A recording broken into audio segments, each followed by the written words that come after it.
নমস্কার। আজকে সকালটা শুরু করছি ঘুম থেকে উঠেই 9টা বেজে গেছে আর কত রোদ উঠে গেছে দেখছি উঠেই দেখলাম দরজাটা খোলার পরেই যে এই জিও ফাইবার যেটা রয়েছে আমাদের বাড়িতে সেটাই লাল লাইটটা ব্লিঙ্ক করছে বলে টেকনিশিয়ান এসছে, তো ওরা ঠিক করবে।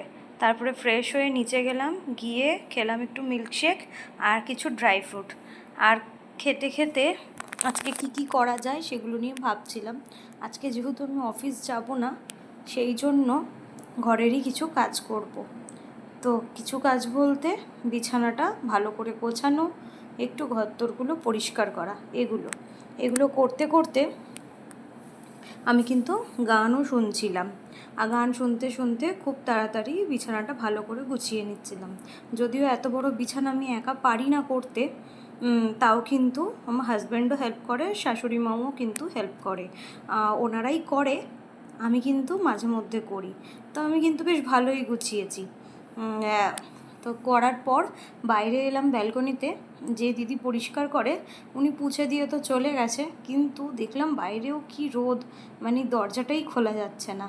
আর যেহেতু আশেপাশে বাড়িগুলো খুব ঘন ঘন, সেই জন্য কিন্তু ব্যালকনিতে একদম হাওয়াও আসে না। তারপরে নিচে গেলাম, গিয়ে রুটির সাথে আম দিয়ে খেয়েছি। তারপরেও ওপরে এসে এই জিনিসগুলো, ঘরের আসবাবপত্রগুলোকে একটু কলিং দিয়ে ভালো করে পোছাপুছি করে নিচ্ছিলাম।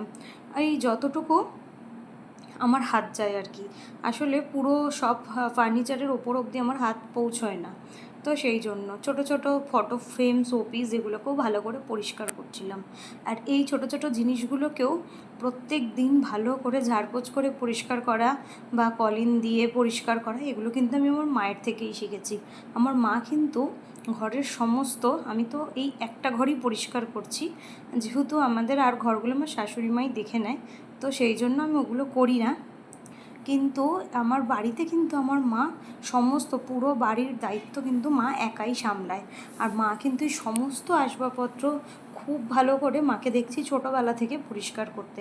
আর এই পরিষ্কার করার মানে শেখাটা কিন্তু মায়ের থেকেই।